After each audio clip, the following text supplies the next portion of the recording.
I called this the trashiest of trash TV because I truly cannot imagine a world where people would watch this out of pure, genuine enthusiasm. Hi, welcome back to another episode of Let's Circle Back. We are your hosts. I'm Valentina. And I'm Hebe. Oh, my headphones didn't connect. That's chill. Yes. So, being very honest, we didn't really know what we were going to do topic wise for this episode. So, we settled on reality shows. And this really came from this conversation I overheard while working. One of my coworkers is a really big fan of Summer House. And I think something went down between the cast. Cheating, breaking up, I don't know. But I keep on hearing it that day that I almost went home and watched one of those 40-minute explanation videos that's like everything you need to know about Summer House explained in 40 minutes. So I'm like, wow, people are really tuning in because they're not even watching the show. They're just following like Instagram updates. And I'm like, that's kind of crazy. Yeah, it gets to another layer. But before we dive deep into the world of reality TV, this is your friendly reminder that our podcast is not affiliated with any brands or companies. All opinions are our own, and our inclusion of any content in the episode is protected by fair use laws.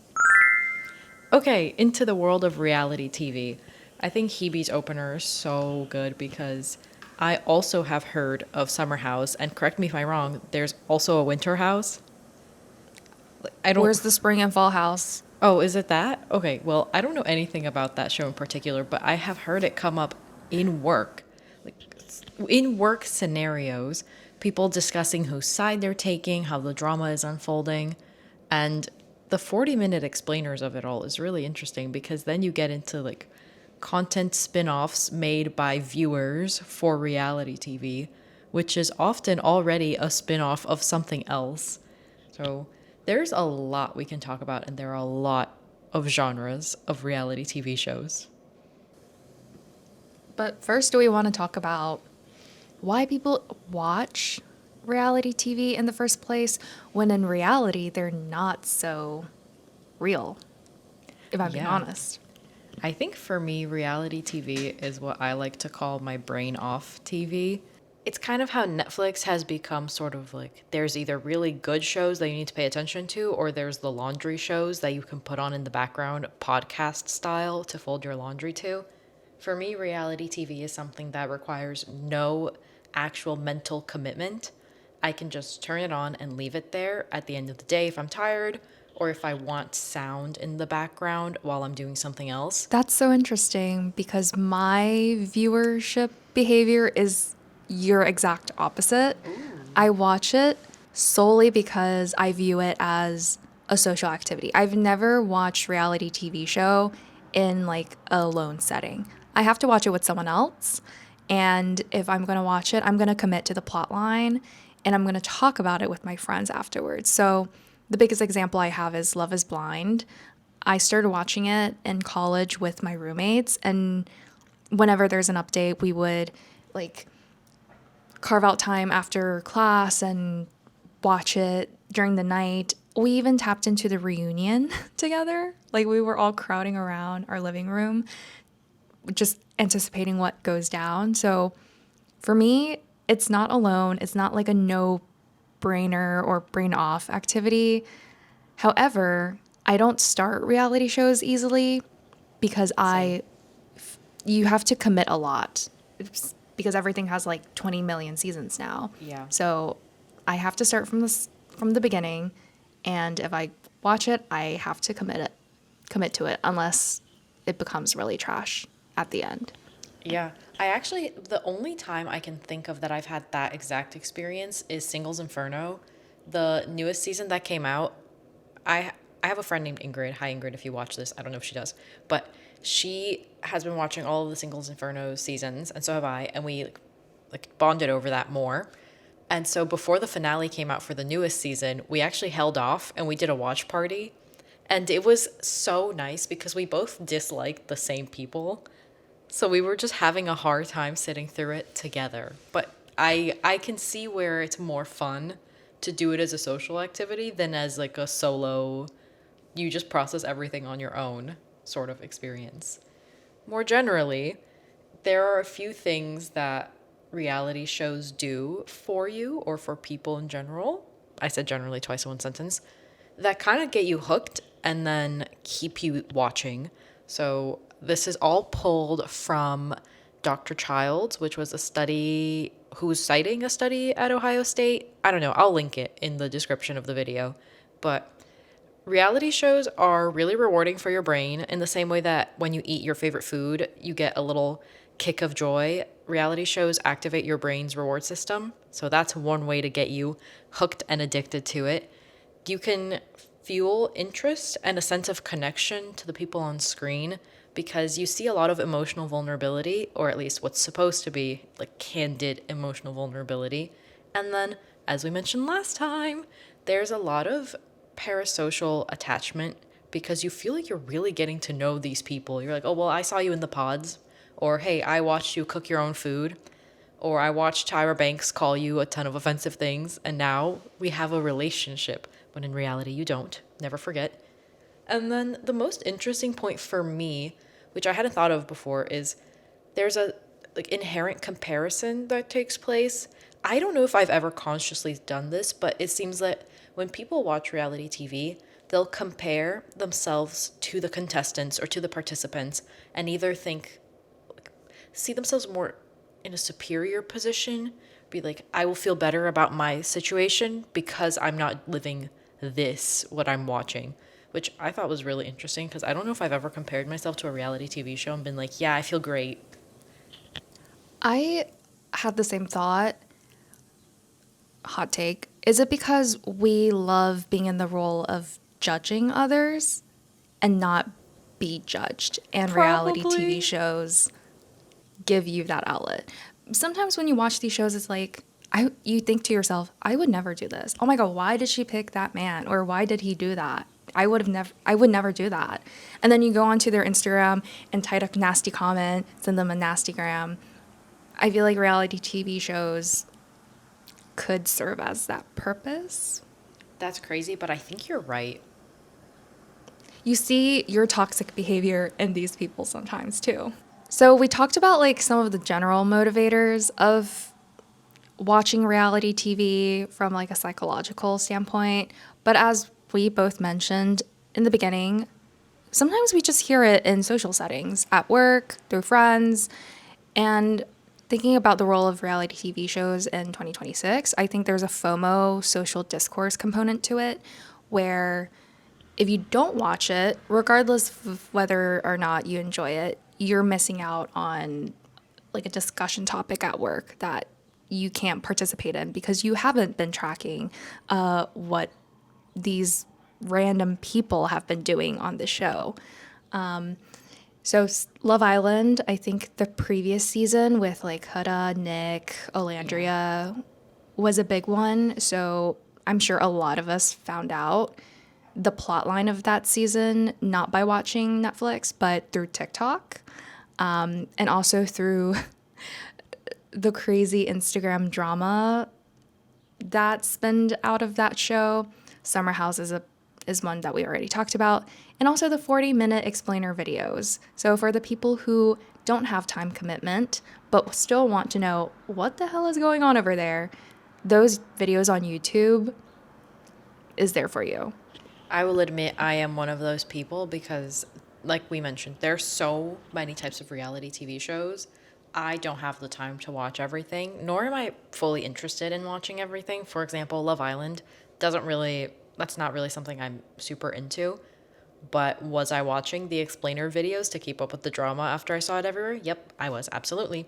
Have I watched every commentary YouTuber's videos on 90 Day Fiancé, Ed, and the girl he was courting at the time? Absolutely. Wow.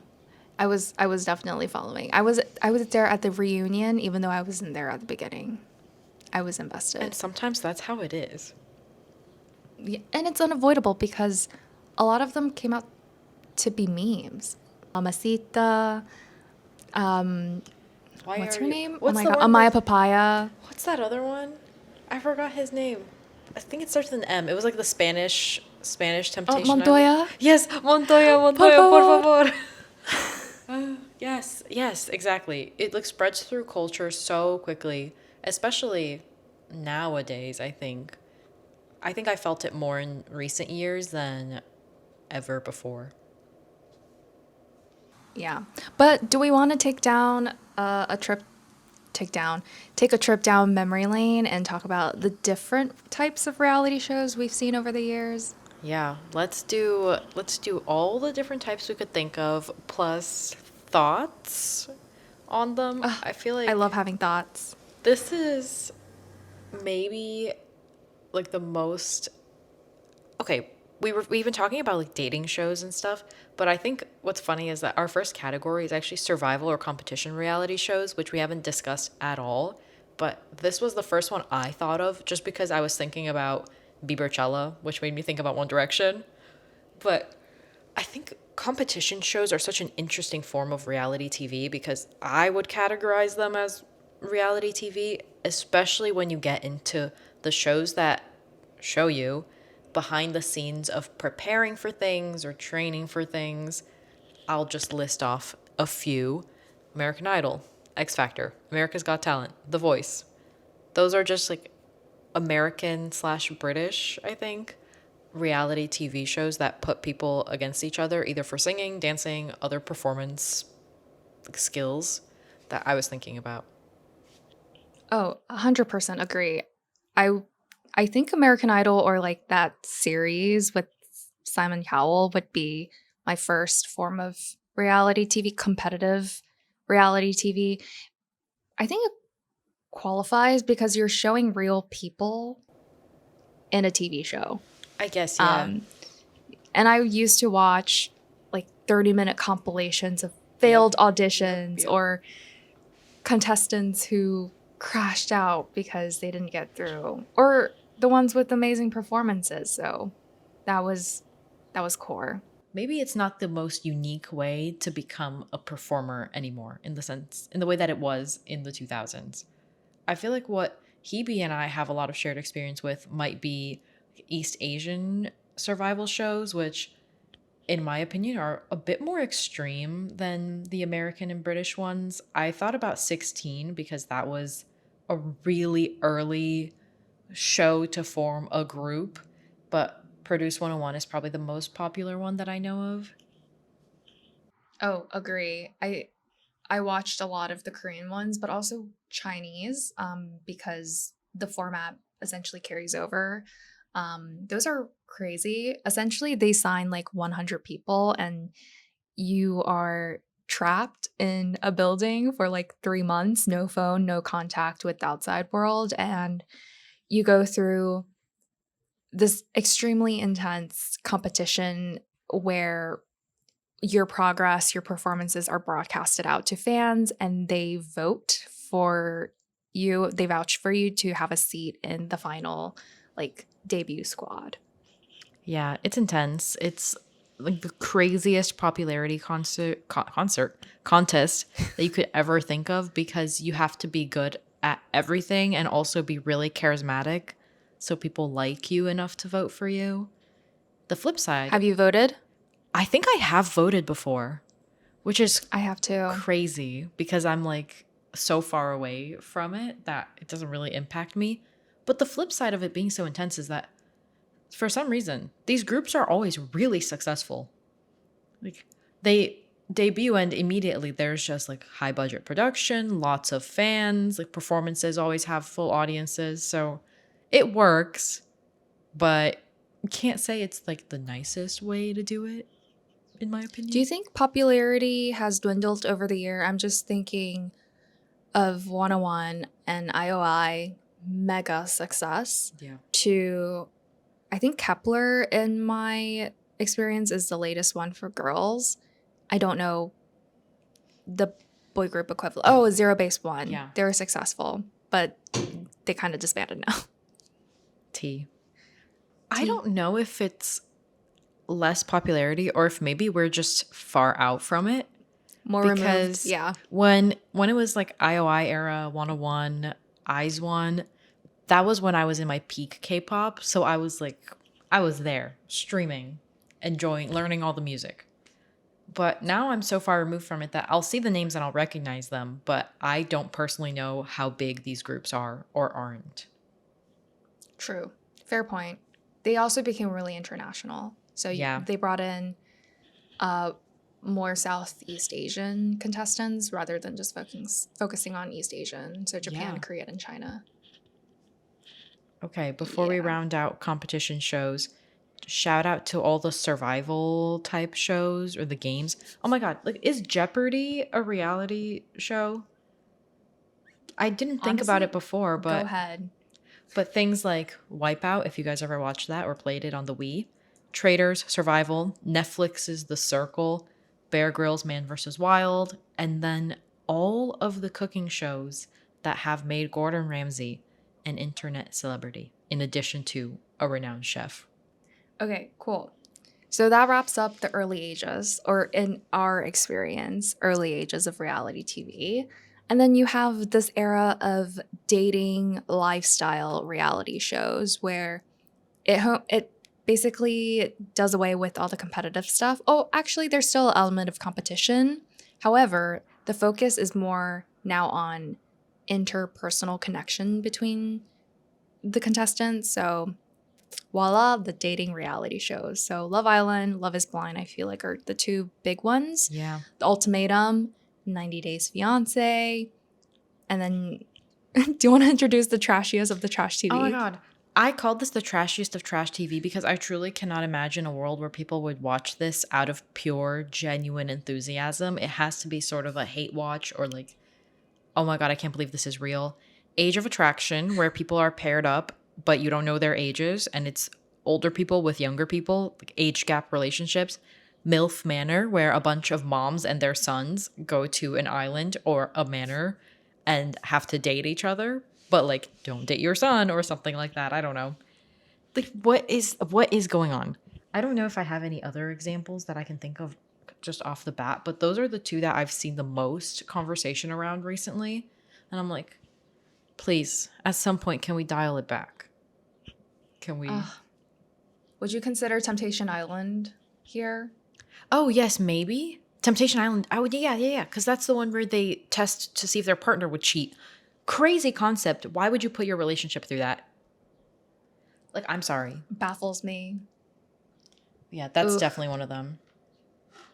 And then there's also a lot of like spin-offs to international audience. So every single one of them probably has a foreign country extension, Love Island, Yeah. Japan, Love Island, Brazil, et cetera, et cetera.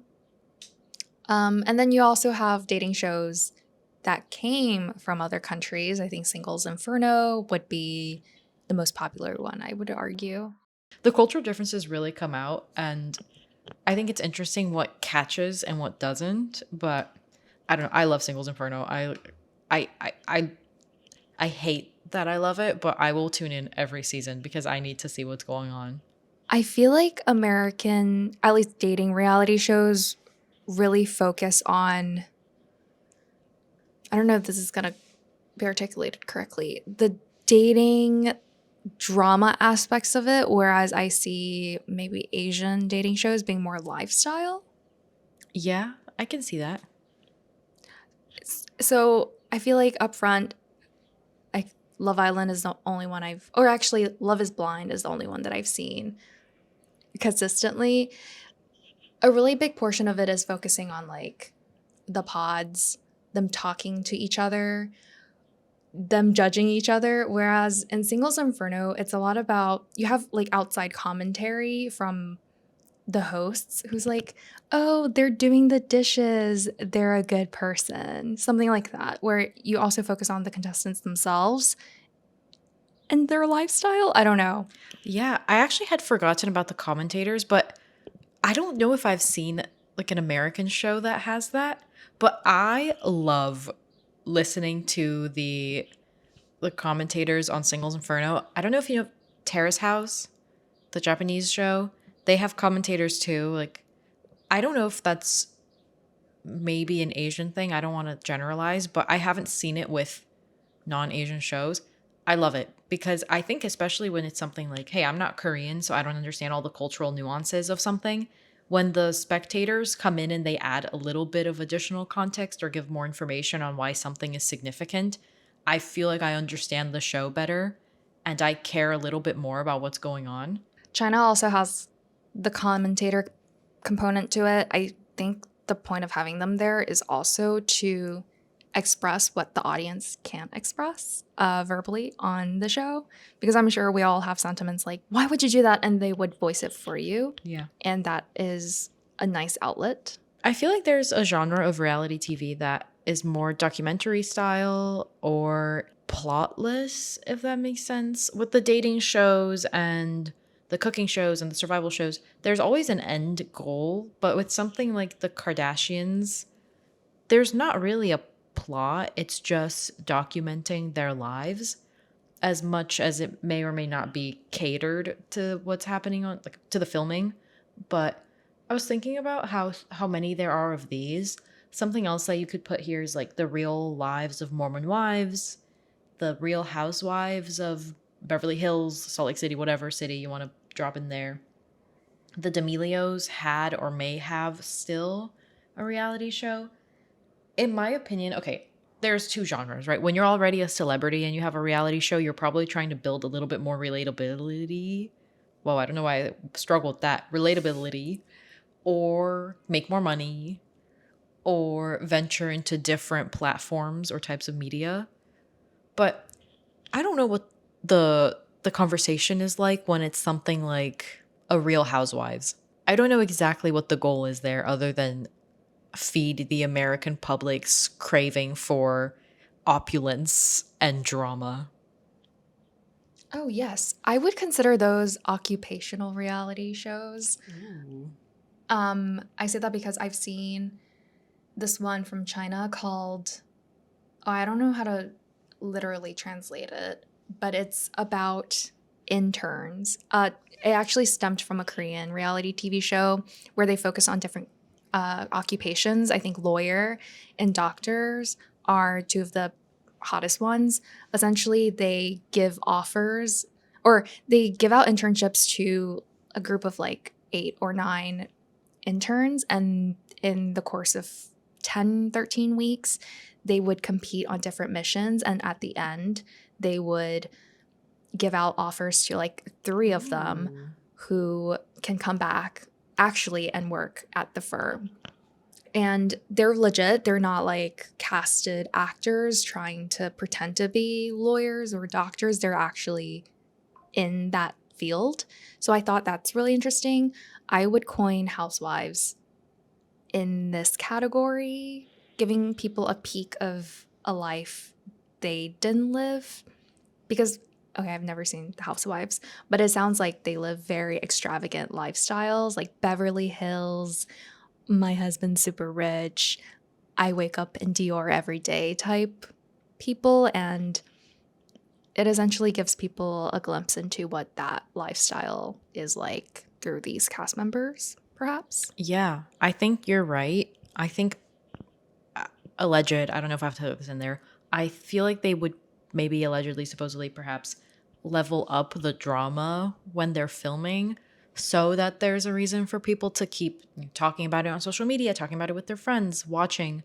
But I also have never seen The Real Housewives of Anywhere, but I did watch Selling Sunset on Netflix. And it's quite similar in the sense that there's not really one plot throughout. It's about the work, the relationships between the employees or the coworkers, and the drama that they catch on camera. So that's curious. And it did make me want to be a real estate agent for like 2 weeks at a point. And then I was like, I don't really think this is my path. But Oh, yeah. Shows have me prepping for the LSAT all the time. I also want to point the difference between Western reality shows, so thinking of Kardashians, versus East Asian entertainment yeah. reality shows with celebrities. I feel like those are slightly different. I haven't seen too much of them. Again, I'm not a reality show guru.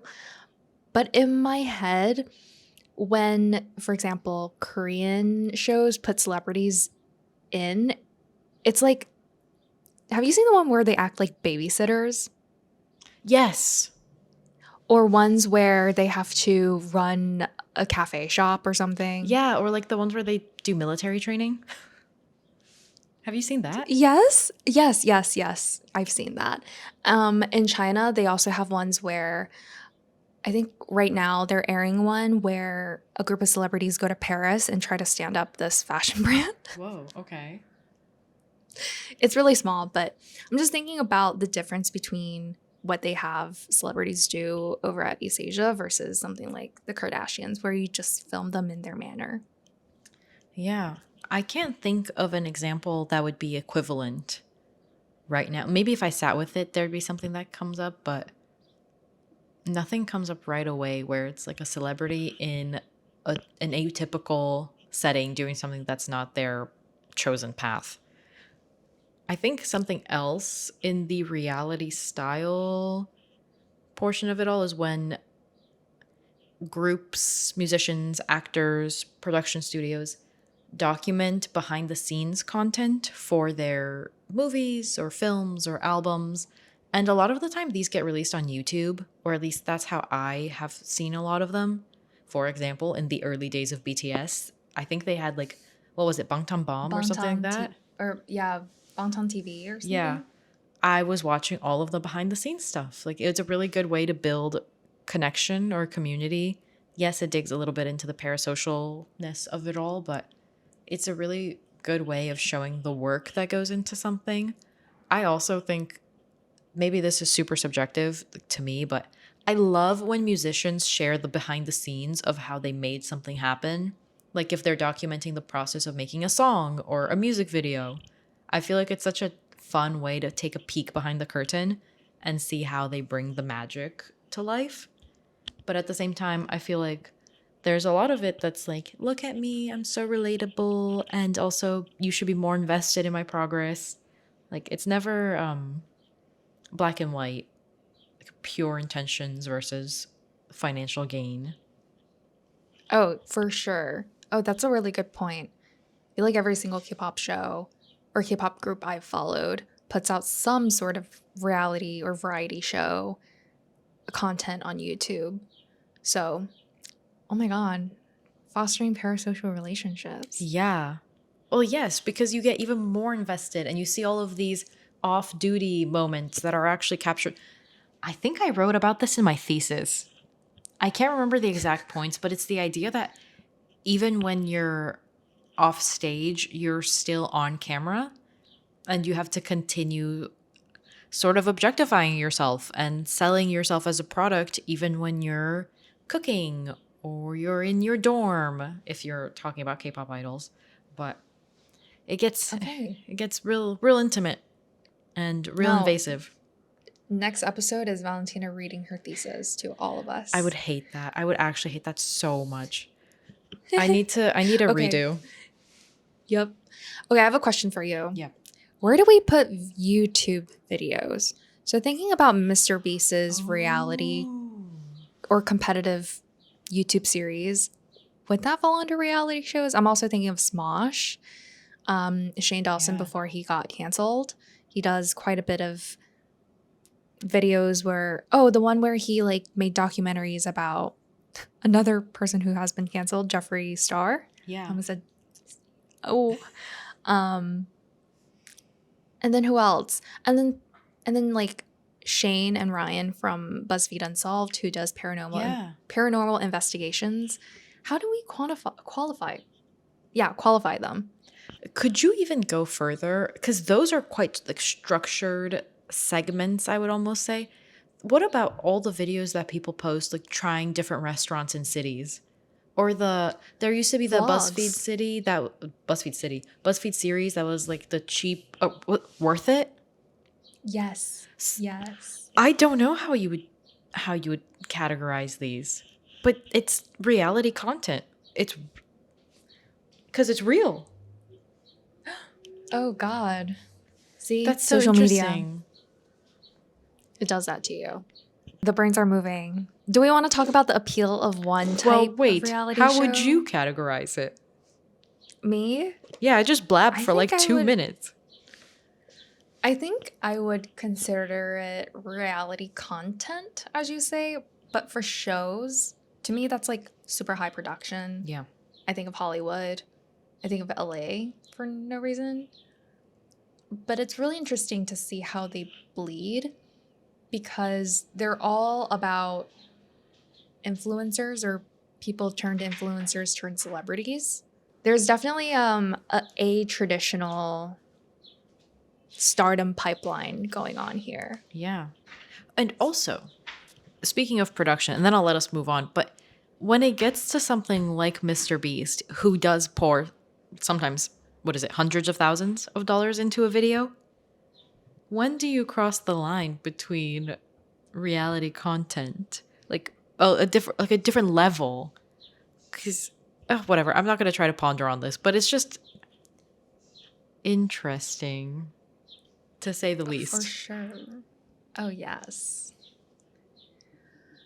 Okay, we're really good on time. We're 35 minutes in. I know. We were worried that we were not going to make it. The time to has our been usual passing. timestamp. Oh, The yeah. magic of reality TV keeps you hooked. Is this it? Is this? Can we consider ourselves reality TV? Probably not, right? But it is reality content. No, maybe not yet. Do you have a preference on one type of reality show versus another? I think I love a good competition show.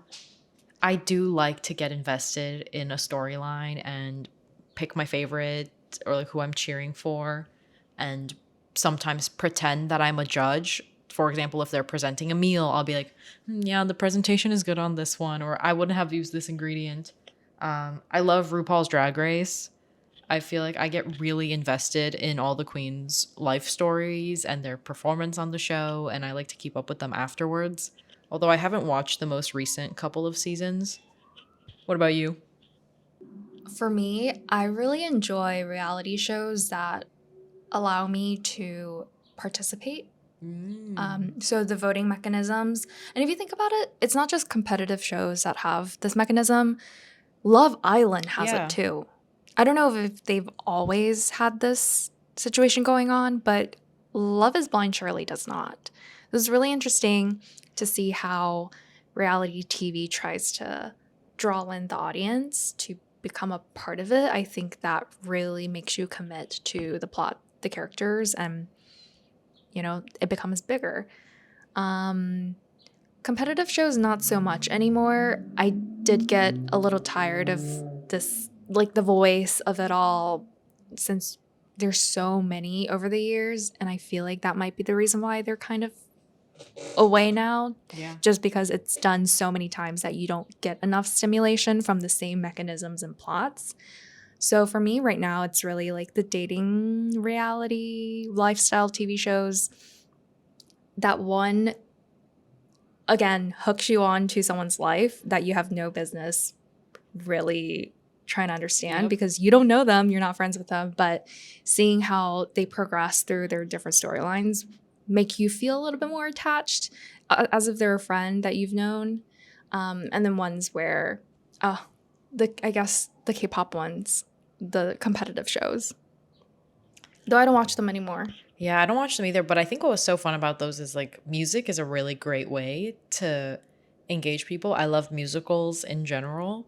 So when it was like a K-pop group performance type show, it was always really fun to see the choreography and see how they changed up the original song for a cover or how they created their own original songs. But yeah, the audience participation aspect is really a good way to get people invested in the long term. I feel like this is a good place to end it. We've been talking for 40 minutes. As we usually do. Precisely. Do you want to do the outro? Oh, sure. We didn't discuss it. No, wait. It's your turn. Oh. I did the whimsy okay. outro, I think. Clearly, we don't plan enough of this. It's we authentic. Just let it go on the fly. Exactly. Well, thank you so much for tuning in to this podcast episode all about reality shows.